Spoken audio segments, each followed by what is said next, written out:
Hello, family. Thank you for coming over to the house tonight. And just kick off your shoes and relax your feet. Party on down to the SK beat. We're kicking. Just kicking. Just kicking. Okay, you don't come to another episode where we're going to be asking the question of, why you telling my business? Don't be telling my business. Why not? Because a can and a can, a can, and a wheel. Now we're off to...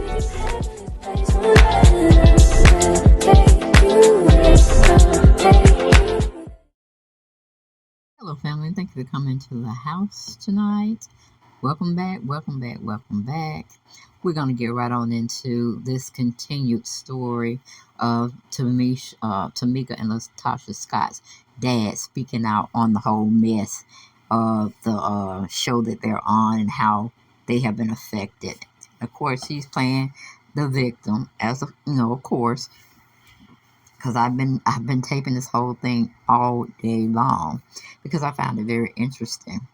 I think he wants his 5 minutes of fame, and he didn't necessarily have to tell his side, but he wanted his side told to the masses, so maybe people could start looking at him a little better instead of a little salty. And I'm like, well, I'm not finding you doing well within this interview, but if you say you're doing well, okay, fine.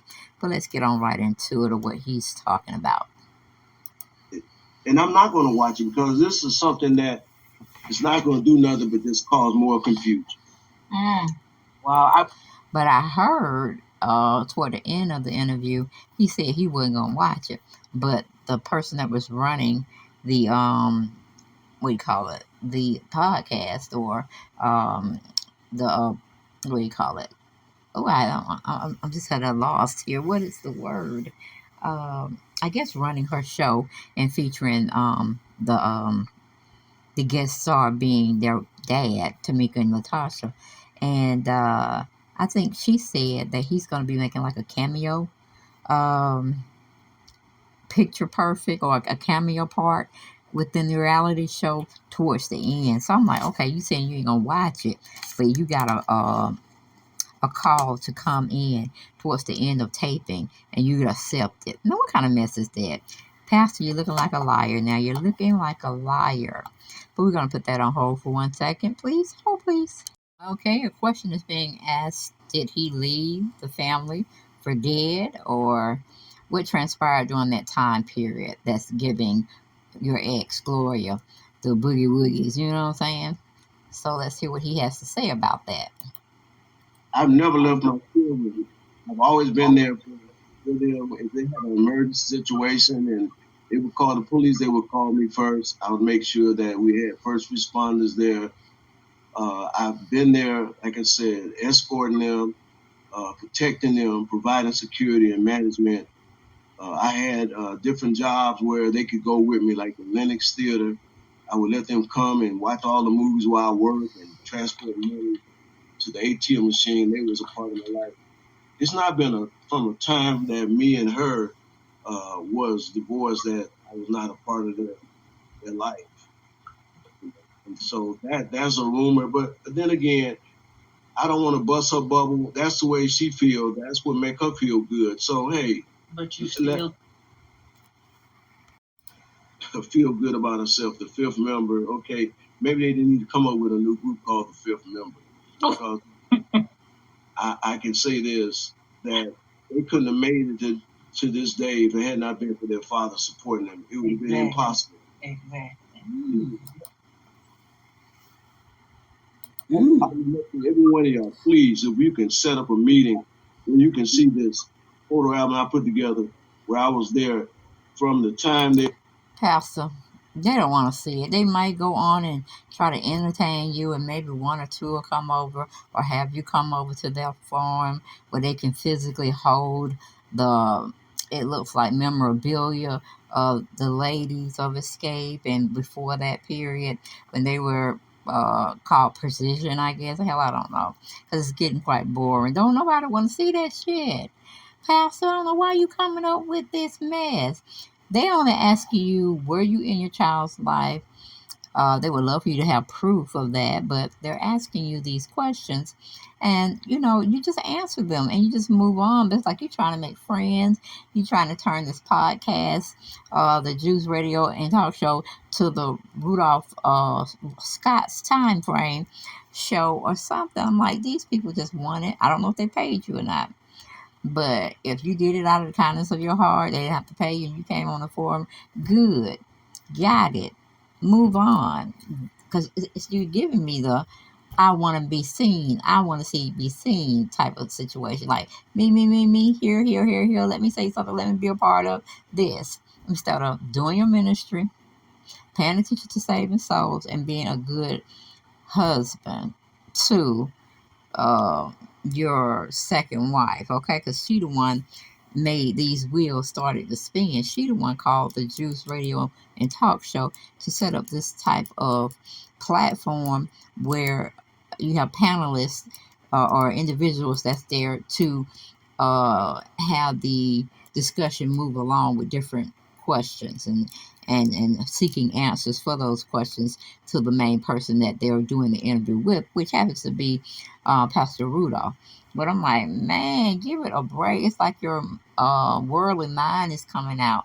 We don't care about no scrapbook, man. Who got time to look through a scrapbook? Those are your memories. You should treasure, not ours, okay? We just out here. I ain't saying telling folk business because I sure ain't doing no research. Anything I'm doing is critiquing and having a conversation with my family here over on my YouTube station, and they tell me what they feel about the situation that I brought to them to have a discussion on. But that's it. I mean, did you miss the part? Did you miss the point of why you're there? Okay, but let's move on. Hold it, please. Kick your kids to the curb. Someone that has your blood. That has never happened and will never happen. So yeah, that's her word against mine. Which hey, that if that's the way she feels, she's the fifth member. God bless you, and I hope that you find your own group that you can be the fifth member of. Oh my. See how nasty he is? Do you see? That's why it was a situation between the sisters on the show SWB/Escape. It was a situation between them because my whole thing was if Tamika was not going to make people own up to what they did and make them pay by showing proof to the law enforcers, okay, to the the police stations, to those type of people, and she's not going to do the right thing because she feels like it'll be hurt more. She locks her, brother-in-law up, sister or mom, you know, she'll probably be the black sheep of the family for the rest of her time here on earth. And then if she locked her sister's husband up, then it's be contention and chaos between them forever and a day. Even though if Rocky did do that, which was take the checks, forge the name, endorse them, and put them in his bank account, that's a federal offense. He needs to go to jail. There's no good in him if he would do that type of act.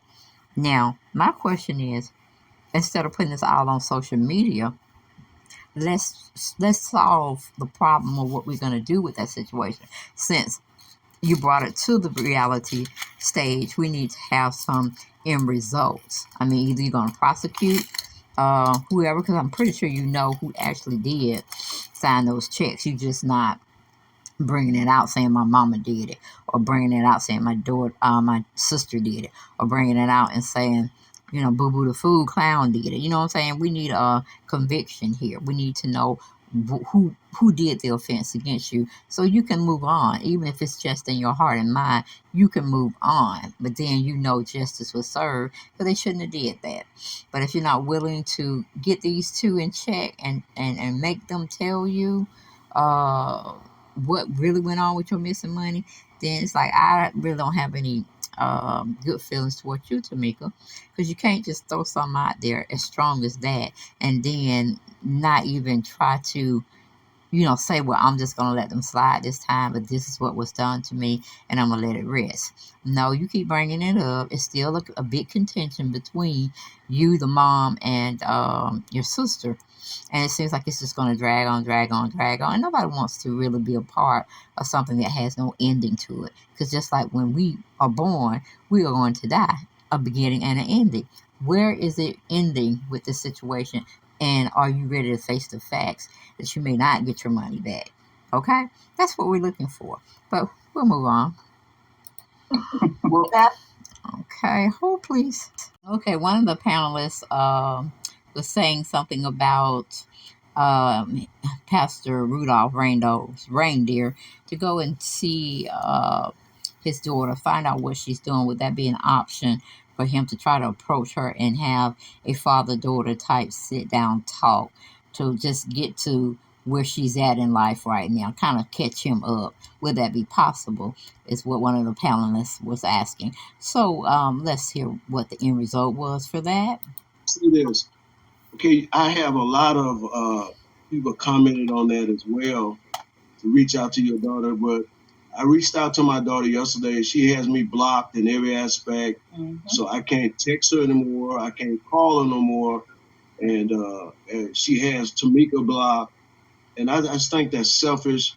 I guess her mother is behind all of it, but in due time, she'll reach out to me because she'll need me before I need her, which means that she'll need counsel from a man of God. She know her dad is a godly man. Right now, she is angry because her mama is not only talking in the ear, her husband is talking in the ear, but it's negative. And I would never say anything negative. Every parent wants his child to be sufficient, to have the right person in life that will take care of them, provide for them, and that's all I ever. And I have to say that response that he gave back to the panel, that Latasha would need him before he would need her. He just don't know. See, that's why some people should not get in certain positions, such as he said he was an officer and he kind of did some things that he wasn't proud of, and he was trying to grow from that experience. And he said he was a pastor, which he definitely still needs some growing up, because ain't nowhere in the world I would have said to the public that my daughter's gonna need me before I need her. How he know? He can have a stroke. He can come into some really bad health issues. He can be I don't know, on his deathbed or something. And the only person that could probably help him is Latasha. Okay? So I'm like, don't say things like that. That should never have come out of his mouth. And I was very disheartening. I felt very disheartening for him making that statement. Because she's going to need a man of God. Well, it's several pastors out there that can definitely do the job and won't be so biased about certain things. Because the only thing I'm really hearing him say is Gloria, Gloria, Gloria. Gloria is the negative factor. He's not taking any accountability on my part from what I've listened to. And it's very disheartening that he's supposed to be a man of God. He's supposed to serve the community, but yet he still don't take responsibility of what he did when he left the marriage, his first marriage. But that's what I had to say. I had to get that off my chest. So, I can see why she blocked him. I can see why she don't tell him certain things.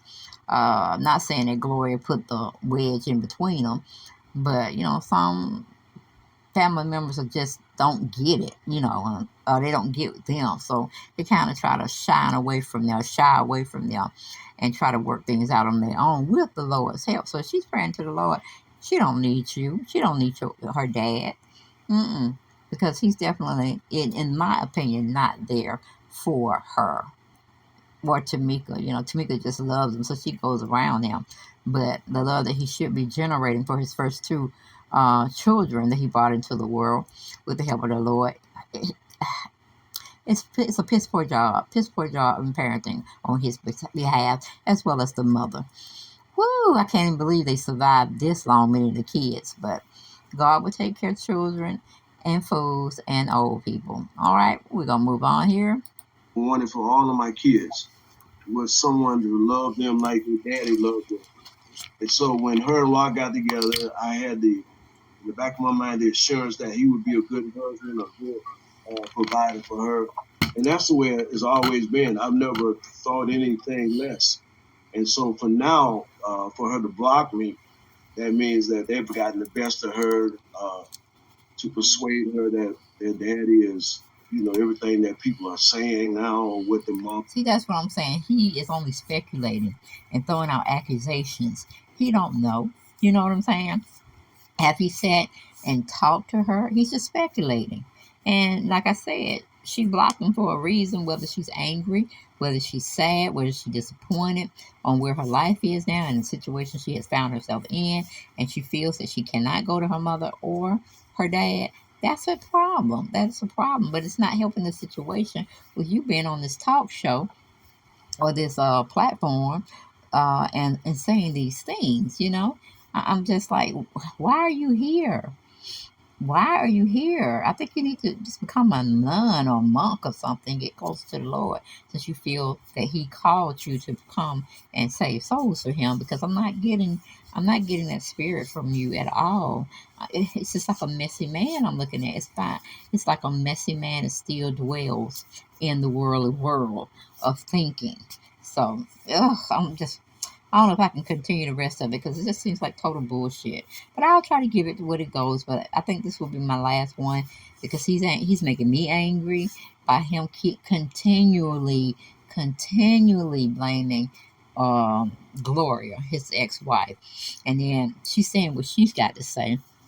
So it's like, okay, there's truth in the middle, but I can't get it out of the mother or the dad, and we got the kids suffering. Okay, that's what I'm saying. That's what I'm saying here. But go ahead. Is saying, which is not true. But the final analysis will come to light. What's done in the dark comes to the light, and so I'm a true believer that everyone will see what's really going on. But I love Tasha, and I pray, and that was my firstborn. I can't help but to love her, and I pray that God would just touch her heart and her mind and create in her a clean heart, renew a right spirit. Well, Pastor, you need to be saying the same thing. You need to be falling to your knees you need to be falling to your knees ashamed. You have even brought this stuff out and publicly, and you're going and saying bad things about your ex-wife, meaning you haven't gotten over the treatment that you had or the treatment both of y'all showed each other when y'all were married. That's crazy. Oh, let's let them speak. I don't want anything happen to any of my kids. We always say we rather for the children to bury us and not bury our children. So I don't have any animosity. I want her to live her life, be productive, and just to know her daddy love her. And I hope that if she does hear this, that she'll hear that her daddy love her. I don't have any hate towards her. Anything that I've done in the past that they thought that I should have done better, I asked them to forgive me. I asked God to forgive me, and I have to go on. I can't just elaborate and stay in the past. Amen. But you dwelling in the past. You making all these memory books, scrapbooks. That's in the past, isn't it not, Pastor? Is that not true?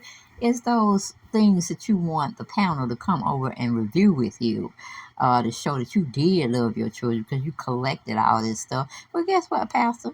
Some fathers, some mothers that have given their children away to adoption because they couldn't do it or whatever, or they have children or whatnot, guess what? All that shit is in the past. Okay? And there are memories that you put together. But that's still not saying you was a good father. I mean, are you showing me where you how much money and receipts that you spent on them when you had them? Can you show me receipts in that scrapbook that every month that went by you gave child support and the amount that was given? Can you show me stuff like that? If you can't, then you need to sit down and shut up, okay? And get down on your knees and pray that the Lord basically will forgive you for being on this platform, discussing all of this stuff. Everybody don't have to know everything about you. Take it to prayer and let the Lord handle it. And you're right, He will work it out. But whew, this man is a trip. That's the only thing I can say. This man is a total trip. But carrying on. I love it. Thank you. Okay, let's see. I wish I had the answer to that question because I would like to know myself. What did I do? And then as a daughter, you should be able to come to your father and your mother, just like you can go to your mother and discuss things. Exactly. Why you can't come to your father? Sit down with me. I'm not a monster. You know, the only thing I can say, well, I'm sorry what I did, whatever it is, but here I am. I'm just like you. I'm inquisitive. What did I do? and it all just had to happen in the last 4-5 months because everything was going good. We did everything. I can show you pictures where we all were together on my 69th birthday. Tasha was, Mika was there, all of my kids.